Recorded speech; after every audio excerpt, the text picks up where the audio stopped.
Hi friends, welcome to our Guy Pandi Kitchen. நம்ம சேனல்ல இன்னைக்கு நம்ம பார்க்க போற ரெசிபி என்னன்னு பாத்தீங்கன்னா ரொம்பவே சுவையான சுண்டல் குழம்பு நம்ம நான்வெஜ் ஸ்டைல்ல எப்படி வைக்கலாம்னு பார்க்கலாம். கண்டிப்பா ஒரு தடவை நீங்களும் இந்த மாதிரி ட்ரை பண்ணி பாருங்க फ्रेंड्स. ரொம்ப நல்லா இருக்கும். நம்ம வீட்ல இருக்க பொருளை வச்சே இந்த சுண்டல் குழம்பை நான்வெஜ் ஸ்டைல்ல எப்படி பண்ணலாம்னு பார்க்கலாம். ஃபர்ஸ்ட் நம்ம அதுக்கு தேவையான பொருள் என்னென்ன பார்க்கிறதுக்கு முன்னாடி நம்ம சேனலை இதுவரைக்கும் சப்ஸ்கிரைப் பண்ணாமல் இருக்கவங்க மறக்காமல் கீழே தெரிகிற ரெட் கலர் சப்ஸ்கிரைப் பட்டனை கிளிக் பண்ணிக்கோங்க. அப்படியே பக்கத்தில் இருக்க பெல் ஐக்கானை கிளிக் பண்ணிவிட்டு ஆல் என்ற ஆப்ஷனையும் செலக்ட் பண்ணிக்கோங்க. அப்போ தான் நாங்கள் போடுற வீடியோஸோட நோட்டிஃபிகேஷன் உங்களுக்கு வரும் ஃப்ரெண்ட்ஸ். நான் இன்றைக்கி இந்த மாதிரி கருப்பு சுண்டலை நல்லா நைட்டே ஊற வச்சுட்டு ப்ரெஷர் குக்கரில் ஒரு 3 விசில் விட்டு எடுத்து வச்சுருக்கேன். ஒரு கைப்பிடி அளவு தேங்காய் துருவல் எடுத்து வச்சுருக்கேன். 15 சின்ன வெங்காயம் எடுத்து வச்சுருக்கேன். ஒரு ஸ்பூன் ஜீரகம் எடுத்து வச்சுருக்கேன். ஒரு சின்ன துண்டு கறிப்பட்டை, ஒரு ஸ்பூன் சோம்பு எடுத்து வச்சுருக்கேன்.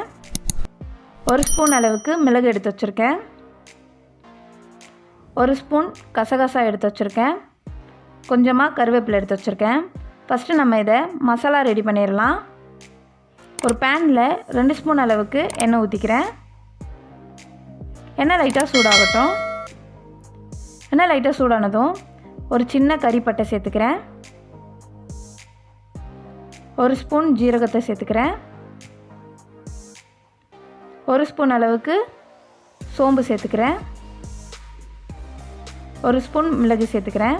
இப்போ நம்ம இது எல்லாத்தையும் நல்லா வறுத்து விட்டுக்கலாம். இது வரைக்கும் நம்மளோட சேனலை சப்ஸ்கிரைப் பண்ணாமல் இருக்கவங்க மறக்காமல் சப்ஸ்கிரைப் பண்ணிடுங்க ஃப்ரெண்ட்ஸ். அப்போ தான் நாங்கள் போகிற வீடியோஸோட நோட்டிஃபிகேஷன் உங்களுக்கு வரும். இப்போ நான் இதில் நம்ம உரித்து எடுத்து வச்சுருக்க சின்ன வெங்காயத்தை சேர்த்துக்கிறேன். கொஞ்சமாக கருவேப்பிலை சேர்த்துட்டு நல்லா வதக்கி விட்டுக்கலாம். கண்டிப்பாக ஒரு தடவை நீங்களும் இந்த மாதிரி மெத்தடில் ட்ரை பண்ணி பாருங்கள். சூப்பராக இருக்கும். ட்ரை பண்ணி பார்த்துட்டு உங்களோட எக்ஸ்பீரியன்ஸும் மறக்காமல் கமெண்ட் செக்ஷனில் கமெண்ட் பண்ணுங்கள் ஃப்ரெண்ட்ஸ். இப்போ நான் ஒரு ஸ்பூன் அளவு கசகசா சேர்த்துக்கிறேன். கசகசா சேர்த்துட்டு நல்லா வதக்கி விட்டுக்கலாம். ஒரு கைப்பிடி அளவு தேங்காய் துருவல் சேர்த்துட்டு நல்லா வதக்கி விட்டுக்கலாம். நம்ம அடுப்பு நல்லா லோ ஃப்ளேம்லேயே வச்சுட்டு இது எல்லாத்தையும் வதக்கி விட்டுக்கலாம். நல்லா வதங்கினதுக்கப்புறமா நம்ம ஒரு மிக்ஸி ஜாரில் மாற்றி நல்லா தண்ணி ஊற்றி பேஸ்ட்டாக அரைச்சி எடுத்து வச்சுக்கலாம்.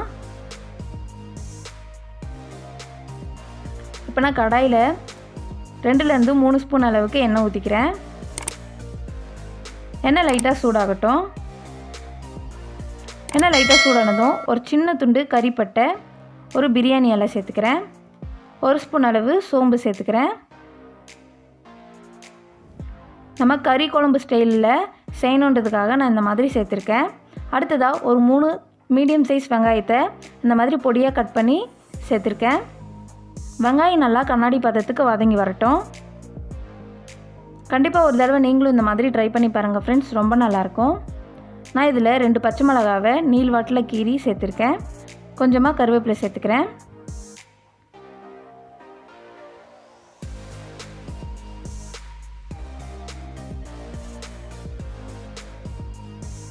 வெங்காயம் நல்லா வதங்கினதுக்கப்புறமா 3 மீடியம் சைஸ் தக்காளியை நான் கட் பண்ணி வச்சுருக்கேன். அதையும் இது கூட சேர்த்துக்கிறேன். தக்காளி நல்லா வதங்கி வரட்டும். நம்ம சேனலில் இதுக்கு முன்னாடியே நம்ம மீன் மேக்கர் கிரேவி நான்வெஜ் ஸ்டைலில் எப்படி பண்ணலாம் சொல்லிட்டு வீடியோ அப்லோட் பண்ணியிருக்கோம். அதனுடைய லிங்க்கை கீழே டிஸ்கிரிப்ஷன் பாக்ஸ்லேயும் ஐகான்லேயும் கொடுக்குறேன், போய் செக் பண்ணி பாருங்கள் ஃப்ரெண்ட்ஸ். தக்காளி நல்லா வதங்கி வந்துருச்சு. இப்போ நம்ம இந்த ஸ்டேஜில் வேக வச்சு எடுத்து வச்சுருக்க சுண்டலை இது கூட சேர்த்துக்கலாம். சுண்டலை சேர்த்துட்டு நல்லா மிக்ஸ் பண்ணி விடுங்க. நம்ம ரொம்பவே ஈஸியாக நம்ம வீட்டில் இருக்க பொருளை வச்சு இந்த சுண்டல் குழம்பை நம்ம நான்வெஜ் ஸ்டைலில் பண்ணிடலாம்.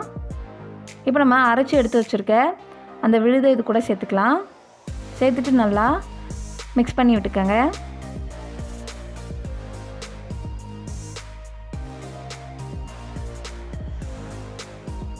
இப்போ நம்ம மசாலா சேர்த்துக்கலாம். நான் 1/2 ஸ்பூன் அளவு மஞ்சள் தூள், 2 ஸ்பூன் அளவு மல்லித்தூள் சேர்த்துருக்கேன். 1 ஸ்பூன் கரம் மசாலா, 1 ஸ்பூன் அளவு மிளகாய் தூள் சேர்த்துருக்கேன். இப்போ நம்ம மசாலாவோடைய பச்சை வாசனை போகிற அளவுக்கு நல்லா வதக்கி விட்டுக்கலாம். நீங்கள் மல்லித்தூள் மிளகாய் தூளுக்கு பதிலாக உங்கள் வீட்டில் குழம்பு மிளகாய் தூள் இருந்தாலும் 2 ஸ்பூன் அளவு சேர்த்துக்கலாம்.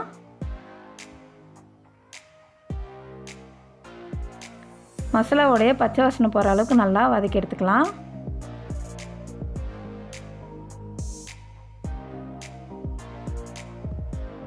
இப்போ நம்ம இந்த குழம்புக்கு தேவையான தண்ணி சேர்த்துக்கலாம். தண்ணி சேர்த்துட்டு நல்லா மிக்ஸ் பண்ணி விட்டுக்கோங்க.